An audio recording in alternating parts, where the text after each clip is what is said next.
Hi everyone, welcome to JobUpper Industry Expert Seminar. It's very nice today because it's not snowing outside and it's warm in this room.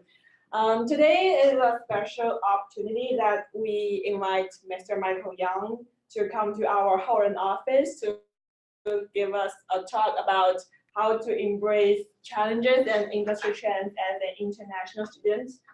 Michael Young is an experienced entrepreneur, has spent the last 20 years developing opportunities for companies in a variety of industries, both domestically and internationally. Hello, Mike. Thank you again for your time. I know you have a rich background in business. You graduate from a business major and have a lot of business experience in your career path.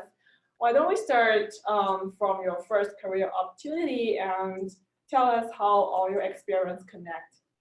Well, thank you for the invitation. And you know, I came to the U.S. when I was 7 years old. My parents came from Korea. I came from Korea, and we landed in Philadelphia, and that's where I grew up. And so I went to school at Penn State, and I studied, lots of business, and I said ultimately that's what I majored in. And the funny thing is, I didn't take a career path that a lot of people take. Most people nowadays seem to have a really clear understanding of what they want to be, and they know how to get there. That was not me. So I ended up doing different things, but there was some sort of logic. I started with, my father was in the gas station business when I was growing up. Okay, so I learned about that business, and that is a very interesting business. If you want to learn about being a business person, I think that is a crash course on being a business person, because you've got to deal with environmental stuff, you've got to deal with payroll, 24-hour operation, staffing is very complicated. Inventory management is very complicated because you're working with products that have very low profit margins. There's a lot of things about that. It's very complicated, and it's a really good education. And I did that for a while after I left school. And then I started working for a company in Korea, but in New Jersey, a Korean company in New Jersey. And that led me to, and that company was in the nutraceutical business, which means sort of vitamins and raw materials, vitamins and food additives, MSG, they manufactured some amino acids. And that led me to working for a company in diabetes. We did, and I think Encapsulation Systems is the company that's up there. We were developing a patch that you could deliver insulin through the skin, instead of right now you do injections, right? So we were working on that. We were making some good progress. And then I was asked to join Biofield, which was a breast cancer diagnostics company. And so one thing sort of, one was a stepping stone to the other. It was never my intent to do these things, but these opportunities came about. And then I was working at Biofield for a while, developing this technology. And then I moved to Pittsburgh, and I started HealPros. And HealPros is a company that delivers healthcare services at people's homes. The whole idea here is people are supposed to go to the doctor, but they don't. There are many reasons why. Lazy, money, transportation, job, there's all kinds of reasons. And there are people that are interested in delivering these services. Even though people don't want to do it, insurance companies still want you to do it. They have money to lose. So insurance companies would hire a company like HealPros, like my company, and they would ask us to go visit patients at people's homes and deliver the care in their living rooms, right? So it's a harder service to deliver, but that was what the need is. And so I was doing that for a while. And last year, I decided to leave the company that I started because I kind of got a little, it was time for something new. And so I started Stir Data, and that's what I'm working on right now. So there is, and maybe we'll get into it, but there is some sort of logic between, each of these steps. But the most recent step between HealPros and Stir Data, should I get into this now? Should I talk about this now? So one of the challenges at HealPros is, we had about 100 people across the country, different states, and they go to people's homes every day. Right? Every day they travel to different places. And how do you schedule this? How do you create a schedule so that if I'm the driver, if I'm the person doing the work, that I have a kind of a reasonable travel day? How do I do that? Well, it's easy if you're UPS, because you just go, Google tells you, go to this house first, go to this house next, boom, boom, boom, and then drop off the package. It's very easy.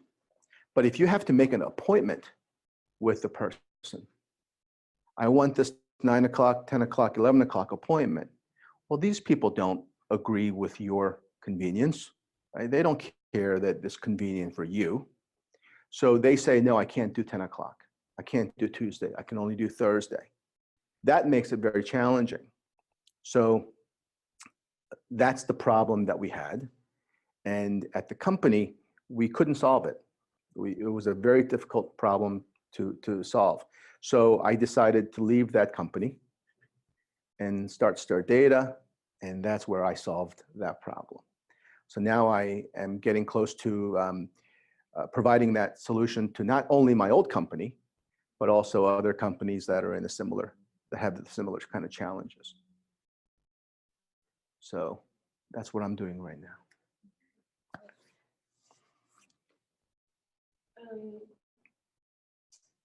So we have, as we all know, that AI has been a hot topic in our profession.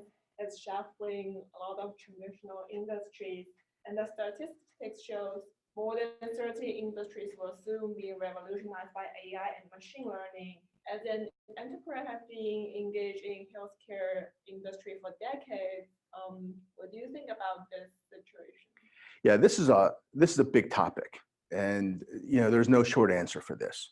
So everyone talks about AI, artificial intelligence. I think people talk about it even without really knowing what it is. I think it's one of these buzzwords that everyone just says AI, AI. So in my world, which is the healthcare world, healthcare is an enormous part of the US economy. Right? It's I think 17% of the US economy. It's huge. And so when you're talking about healthcare, it's not just doctor and patient and hospital. There's so much more, right? You have medical devices. You have the supplies that you use every day and you throw away, right? You've got the people that are handling the administrative, the paperwork. Insurance companies. Insurance companies are the one that sort of controls what happens in the healthcare system because they have the money, right? So they decide we're going to spend money on this or that, okay? And that's what creates the demand, and that's what creates the opportunities. So as far as artificial intelligence is concerned, let's just pick an example. Like ultimately, technology is supposed to make your life better. That's the whole purpose of it, right? So artificial intelligence is also supposed to make your life better. What does that mean? More convenient, okay? Less stress, better health. Those are the kinds of things that it's supposed to do, right? So, but the problem is,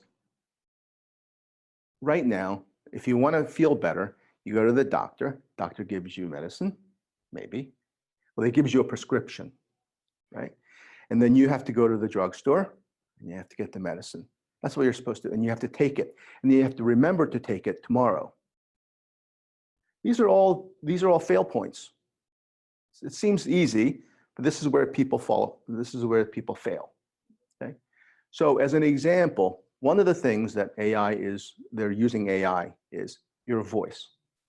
We've got Siri, we've got Alexa, we've got all these other ones, Cortana or something, right? Microsoft. So what if you could wake up one morning and you could say to your device could ask you, how are you feeling today? And you say, I'm feeling fine. What if this device is smart enough to know your voice and know the difference between I'm doing great versus I'm doing great?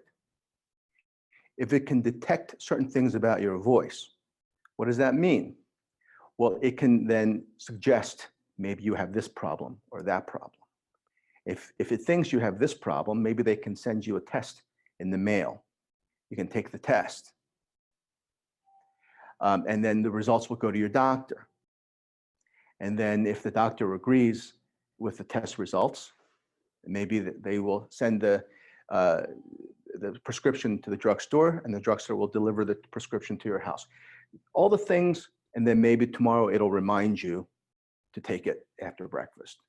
All the things where, as a human being, we might make a mistake, AI should step in and automate some of these things, anticipate some of these things, and predict some of these. And that's the purpose of AI. So that's just one example. And there are a million examples of how artificial intelligence could improve the healthcare system. That's the only thing I'm going to talk about is the healthcare system in the future. So it's really exciting. It's a very, very exciting area of study. And I can tell you as an example that in Canada, Justin Trudeau's administration committed to investing $1 billion in AI. And for Canada, that's a lot of money.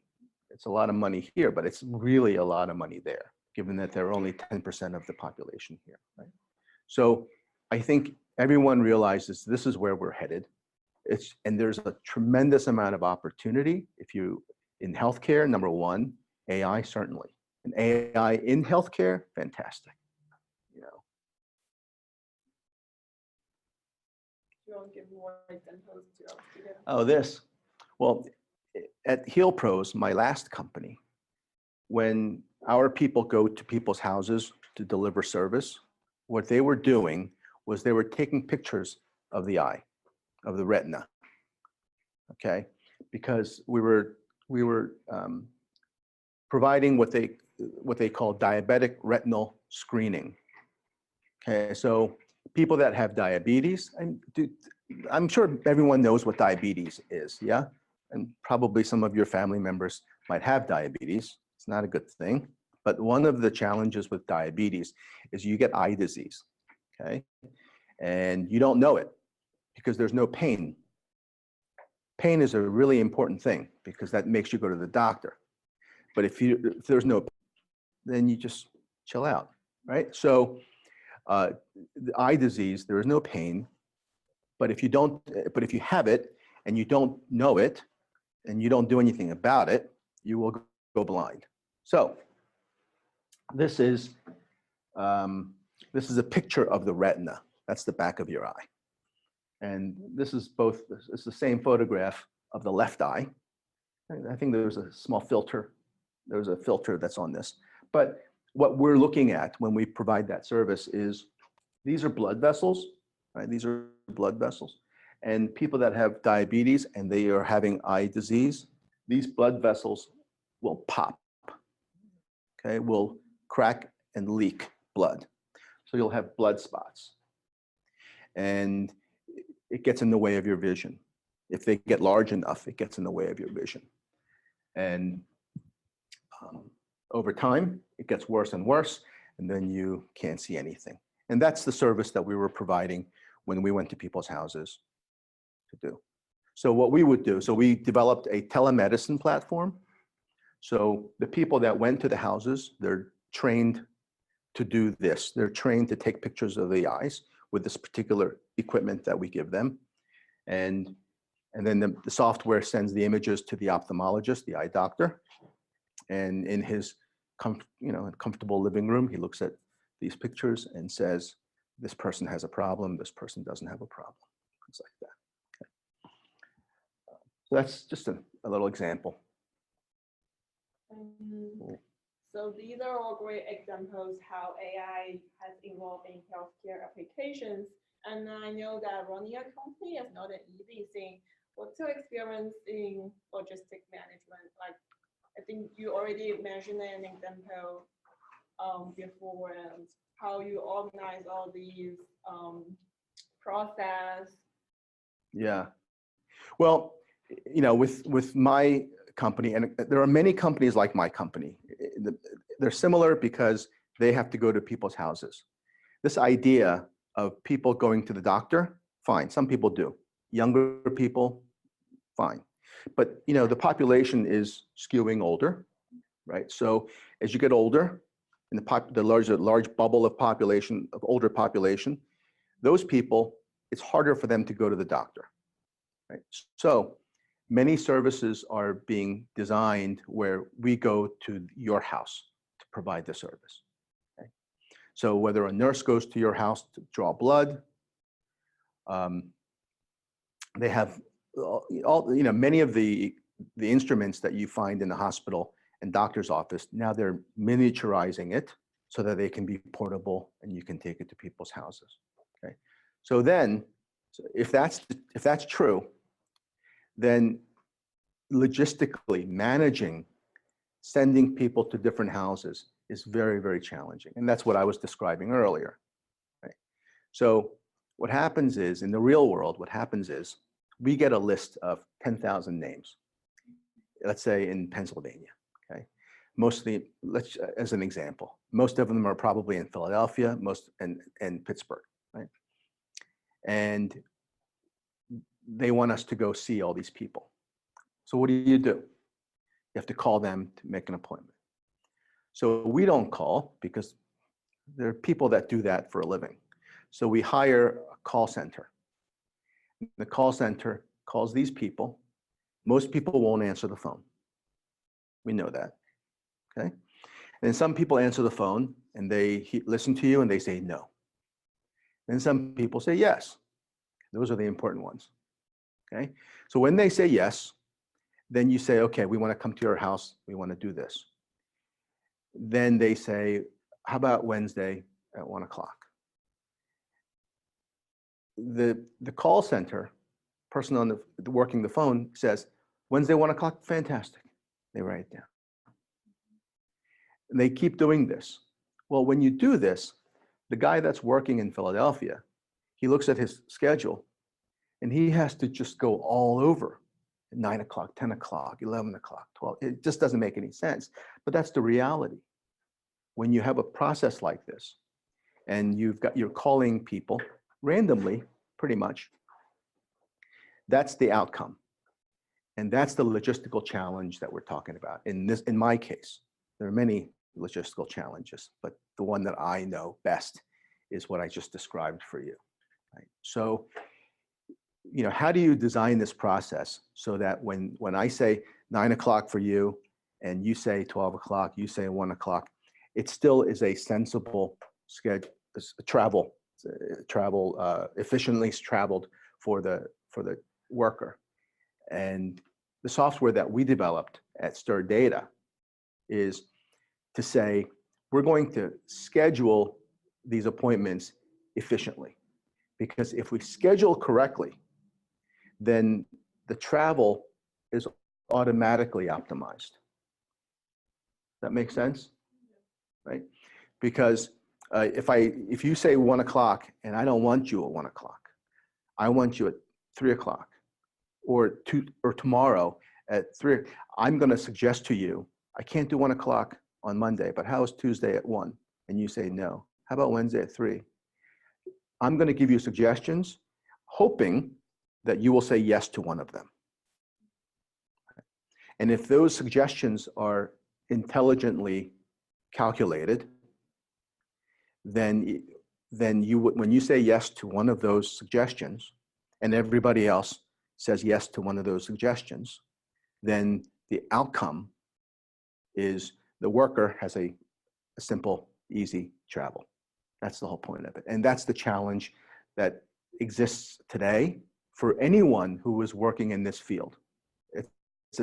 For whether you're coming to your house to fix your refrigerator and they say, I'm going to be there at 10 o'clock and he's not there until 2 o'clock. This is just a common problem. And in healthcare, it's really difficult because the government is involved.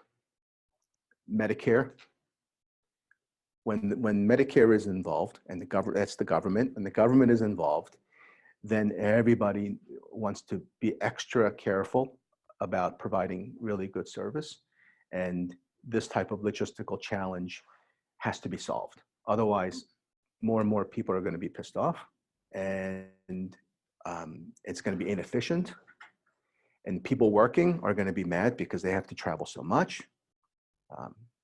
And it costs too much because you have to reimburse people for traveling, and it gets expensive. Right? So that's the logistical challenge that we're talking about in my field. Great, thanks for sharing the experience in the industry. And I remember in my generation, a lot of students come to US. Which is the same as my generation, isn't it? True, yeah. So most of my friends come to the US to getting a master's degree, but nowadays the age students come here is getting younger and younger, and we have high school students here. And obviously, students, they are all very brave. They come to another country, thousands of miles away from their hometown. Meanwhile, they're facing challenges which is invisible. And what's your advice for our students? Well, there's no simple answer. It's a very complicated question, right? And I agree with you that it is very brave. It is so brave to be away from home, to be in a new environment, and excel, right? And that's typically what you see, right? You see students coming over, doing really, really well, having a tough time because of all the social challenges that they have, acceptance, all the things that we can't talk about. Of course, we can't talk about it, but we know what we're saying. And it's all very challenging. When I came at the age of 7, I went into 2nd grade, right? That was my first school here in the US, was in 2nd grade. And I didn't speak any English, of course. And there was this woman who would come, and she saw me once a week. She took me outside and we sat down together every week, 1 hour, and she taught me to speak, okay? And she was a volunteer. She wasn't a school teacher or anything. She was just a volunteer. And that was so important in my development. And but not everybody has that, right? And I was young, so I had more opportunity to develop that. But as you're older, it gets harder. So if you're talking about advice, there's so many things to talk about. Advice about, the thing that I would urge everyone to do is to just get involved with things. Like, find something that you like, if it's music, whatever it is. Everyone knows what you like. Whatever you like, get involved. Find out activities that are in that subject matter. There's a group that's meeting to talk about something. Or just to get yourself in there, right? And I think not only do you gain confidence by doing this and you learn more about your subject matter, but you establish relationships with people that have common interests. And you can't do that on Facebook and LinkedIn. I have so many people on LinkedIn. I don't know any of those people. And if I need something, then I still call people I know, not the LinkedIn people. So the very fundamental thing, I think, would be to get involved and do things that are, it's so uncomfortable. You know, this is really difficult to do. To meet with people you don't know, to involve yourself with groups that you don't know anybody. It's really hard. It's really uncomfortable. But I think it's necessary. I just think of it as medicine. You know, nobody wants a shot. No one does. But you do it anyway because you think it's going to make you better. And so this uncomfortable stuff, I think, has to be done. And you can come up with any reason, there's many excuses not to do these things. I think I've used them all, but you got to do it anyway. So I think that's the first thing, get involved. The second thing I have is say yes to everything. It's the same idea, right? Say yes to everything. Somebody invites you to dinner, say yes, I'm going, right? Just yes, everything. And then oddly, opportunities happen from that. When I first joined this Korean company I told you about before, the reason I joined that company was I met somebody who later asked me if I would consider joining this company. Okay? The person I met was a really strange guy. And he was a Korean guy. And his job, his profession, was he was a feng shui priest. We all know feng shui. Do I not say this correctly? Feng shui? Oh, feng shui, okay. Oh, come on, I said that. Okay, feng shui. Yeah. So this person was a feng shui priest, okay? And he was an advisor to these Korean company CEOs, feng shui advisor, okay? I don't care if you believe it or not. It's not important if I believe it or not.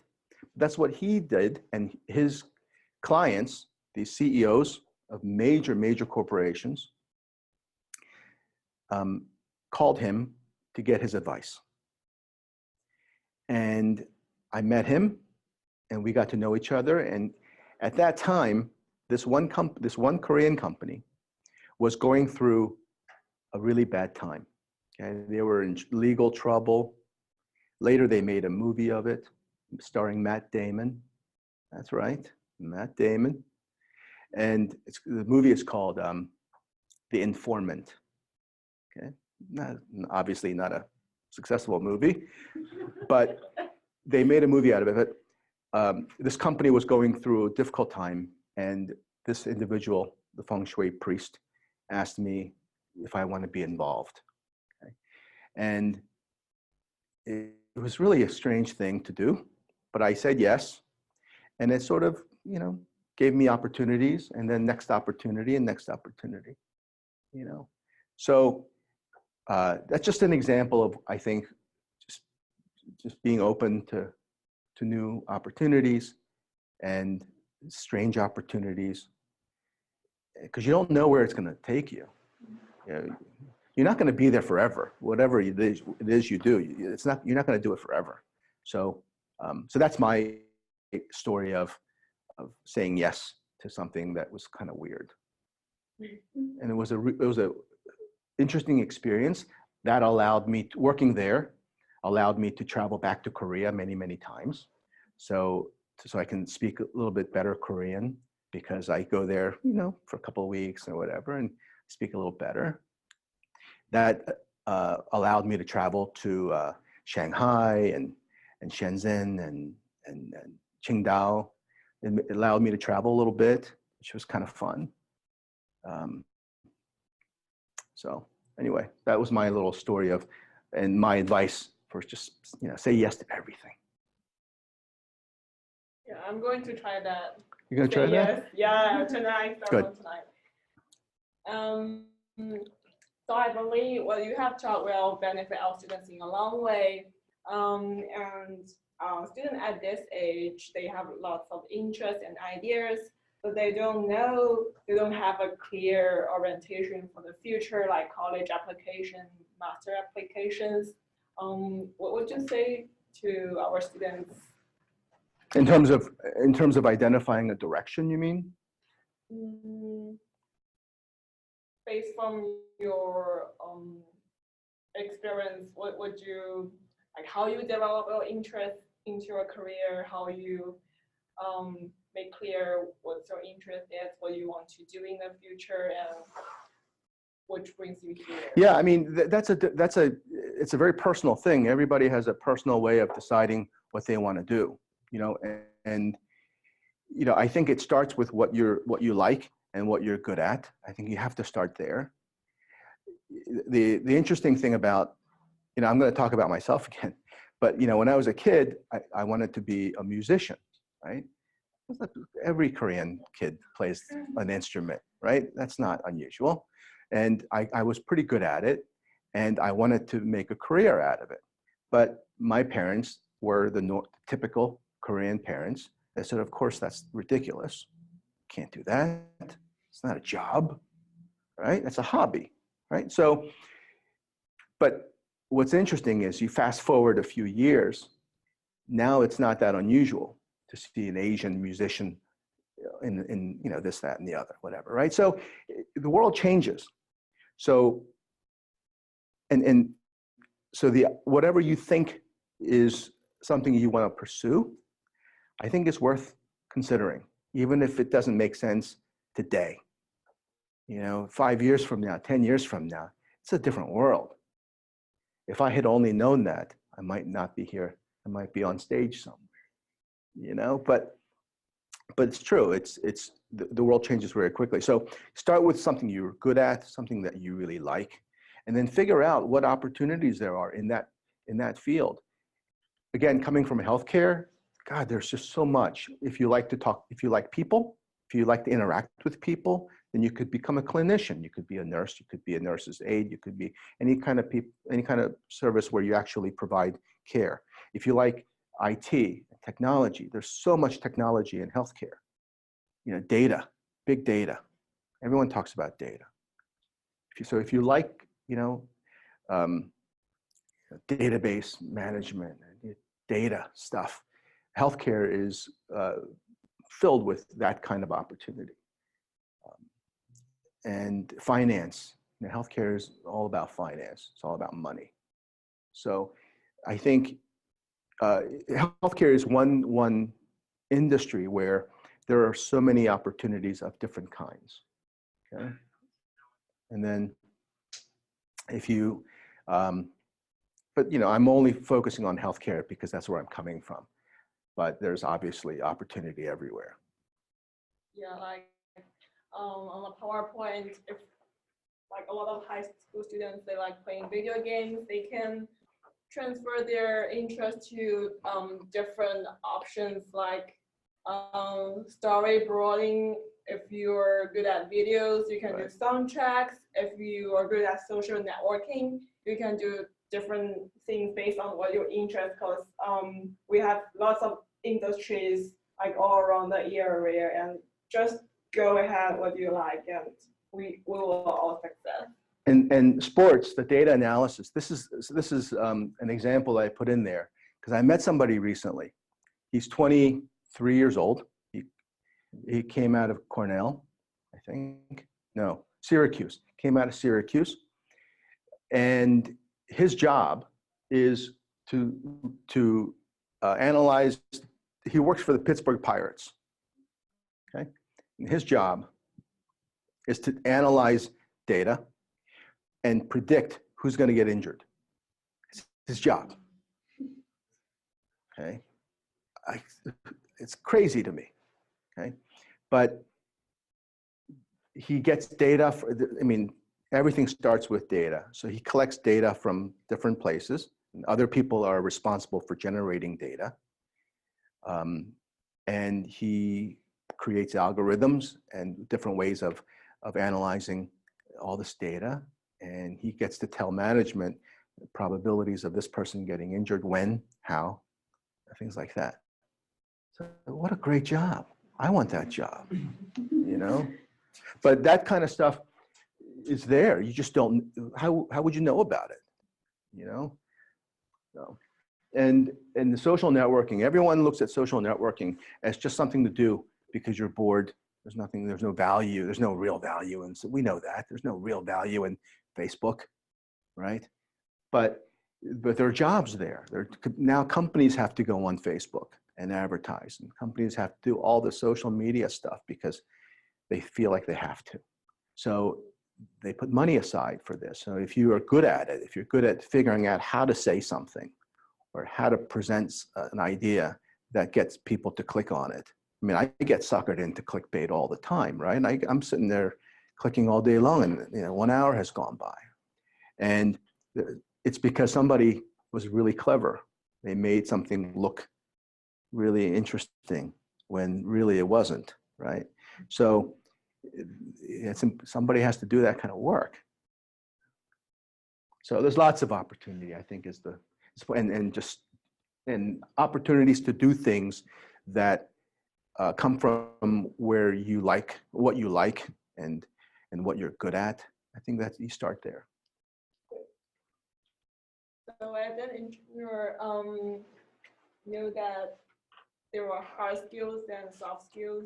You want to talk about hard skills, or what our students they acquire would be helpful to them. See, my expectation is with the international students that come over, the hard skills is not a problem.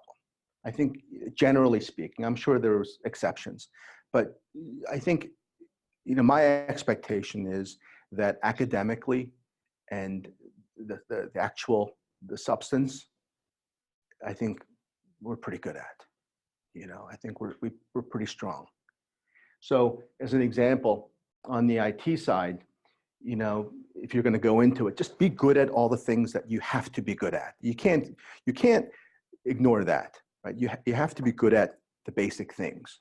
So if you're in IT and you're doing database management, you have to understand different database structures and software architecture, and a coder, they'll learn all the languages. And you have to put at that. That's the hard. And other software that is commonly used in whatever, you have to know how to do that. Everybody has to know Excel. You can't get a job anywhere and not know how to launch Word. It's just, you have to know the basics. And marketing, same thing. Marketing software, the popular ones, the most popular one today is Salesforce, Pardot. I don't know if you know that, but if you're in the marketing field, you would know.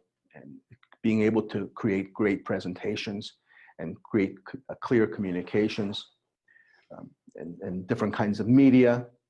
And then if you go into sales, similarly, they have certain sales tools, some sales software where you're tracking your leads, you're tracking your conversations, and it sends you reminders when to call somebody back. All these little things, you have to know those things. There's no shortcut around that. But I think the next slide is probably going to be the soft skills. Yeah. So the hard skills, again, obvious stuff. Everybody sort of probably is good at it. The soft skills, I think, is harder for the international students because the cultural gap, maybe a little bit of a language difficulty, that's challenging, and it affects your self-confidence and your esteem, and then you don't get involved in things, and then it sort of separates you from the rest of the group. I think that's what I see happening with international workers, right? So the things that employers look at, things that I look for, did I do this? Or, yeah, I did this. So the things that I look for are, number one, competence. You have to know what you're talking about. That's the obvious, right? You have to know what you're doing. But after that, I'm looking at what your goals, your personal goals are, and trying to understand whether working at this particular company will help you reach your personal goals. Because if it doesn't, you're going to be unhappy, and I'm going to be unhappy, and we're going to split. Right? So just trying to make sure that we're all on the same page, right? It's important to know before you hire somebody. communications, the ability to communicate. This is where it's hard. And communication isn't necessarily just the obvious communicating, but it's communicating so that you help the entire group better. You make the entire group better. I've had situations where, and this is a common managerial challenge. Do you hire the smartest person? Or do you hire not the smartest, not stupid, okay? But you don't hire the smartest person, but this person has a certain sensibility, certain understanding of how to work with people. And if you ask one CEO, he will say, you hire the smartest person. I want the smartest of everybody. And then I don't look at it that way. I like to hire people that will help the organization be better. So sometimes you need somebody who's not so smart. And you need somebody who's super smart. But together, you make a really strong team. And it's a management style. And it's a management philosophy. I don't think one is right and one is wrong. I think it has a lot to do with, my own personality and how I develop a team. But the chemistry and the teamwork is what I'm talking about there. Chemistry is, to me, that is probably number one. Besides the competence, you have to know what you're doing, of course. But besides that, chemistry is really, really important to me, because a really smart person coming in can mess it all up. I don't know if you've ever been in that situation where you've had to work with groups and somebody comes in, like they think they know everything. They probably do. But what? You're laughing, Is it, they have somebody. right. I mean, I think we've all been there. I think we've all been there where somebody comes in and thinks they know everything. They're really, really smart. But they just mess up the vibe, right? They mess up the whole, the vibe of the group, and people then start to get discouraged, and then they start contributing, and they stop contributing, and then everything sort of falls apart. Okay. So chemistry is important. So if you know that, and if that's important for you to play a role like that in a group, then I think it changes the way you present yourself when you're talking to people about a job or talking to the rest of the group, that you're working with. I think you approach it differently. If you think you want to be part of a group, you want to be an addition to the group rather than the guy that wants to show everybody that I know everything. Because you have those people, everybody. We probably have several in this room.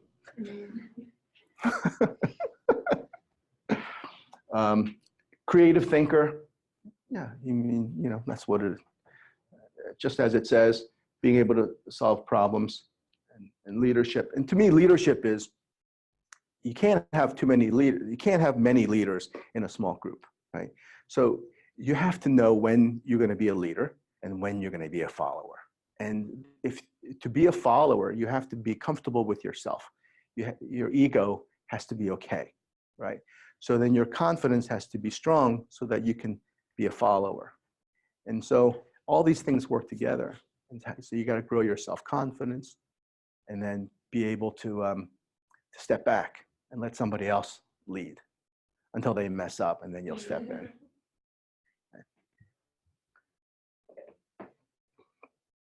So thanks for sharing these suggestions, advice, and life stories and insights. Thank you, Michael. Thanks. Very great. So any questions to ask Mike? Any questions? Before we ask questions, let me ask our students to very briefly introduce themselves. Yes, right? I know you're gonna say yes. Say yes to everything. So very quickly, tell Mike who you are, which school you're from, what do you like, or what do you want to be? Very quickly, 3 sentences. Yeah, I want to know. Go. Hi, I'm Hiro. I'm a CS major student at the University of Pittsburgh. What's your aspiration, or why are you here? Are you a coder? Not really. I don't really like it. Okay. What do you like to do?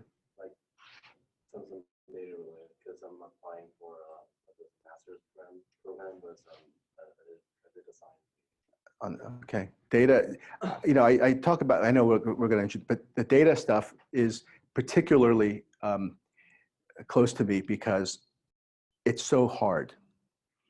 Data is really hard. I'll give you an example. With the healthcare, everyone has data. If you've, about me, right? So my doctor has data on me. My insurance company has data on me. A hospital has it. My pharmacy has it. And then if I go to, let's say, an acupuncturist, they have data on me. But they don't, where is the single place where all the data comes together? It's hard. That doesn't exist right now, okay? Companies are trying to make that happen, right? So if you bring it all together, your data from the doctor is formatted this way, and the data from the hospital is formatted this way. On this database, my name is Michael, and in this database, my name is Mike. So how do you bring it all together so that it can be clean and you can actually learn something from? It's really hard. And that's just an area of what you'll be doing. I'm sorry, I digressed. I'm Mingjun. I'm majoring in finance. So what I want to do future, maybe just make money, but I don't know how to achieve this, Yeah. Yeah, money's good. Yeah, it's final purpose. Just how could I, find a way to working in finance. Yeah. What year are you in? Economics.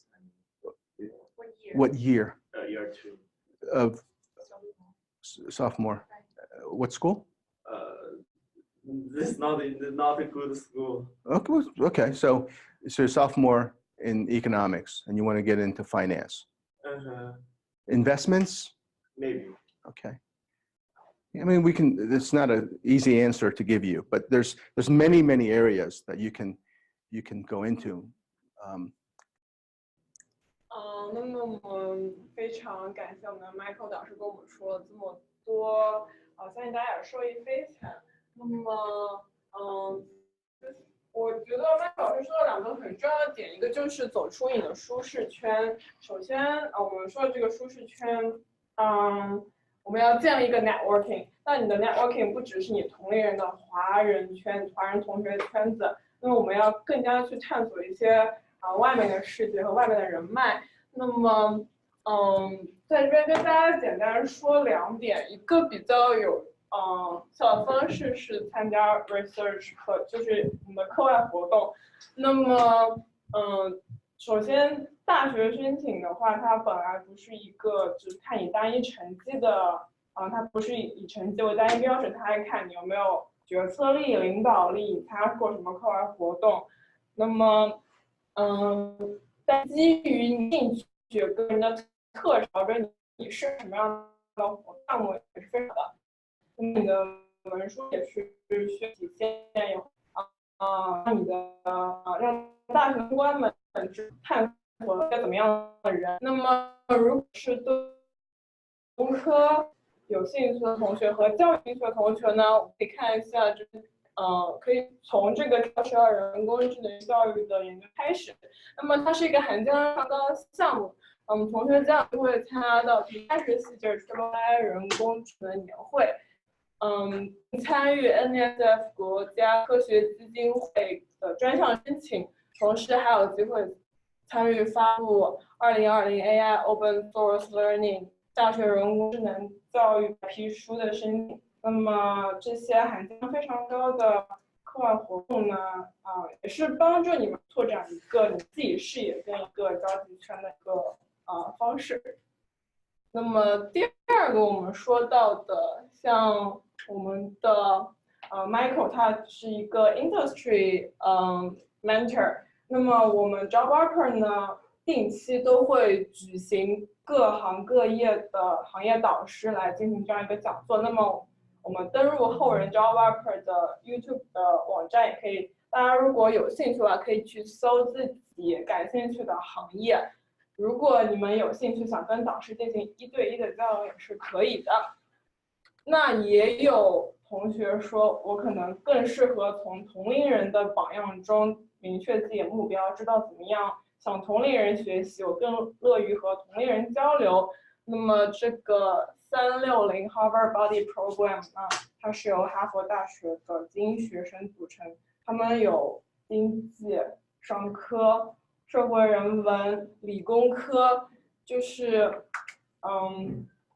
你们想要什么样的领域，他们都会有相对应领域的 Harvard Body 跟你们来 compare， 那么跟你们 pair， 那么就是可以帮助到同学们和全美最优秀的学生成为 Body， 是不是听上去非常的厉害 ？OK， 那如果大家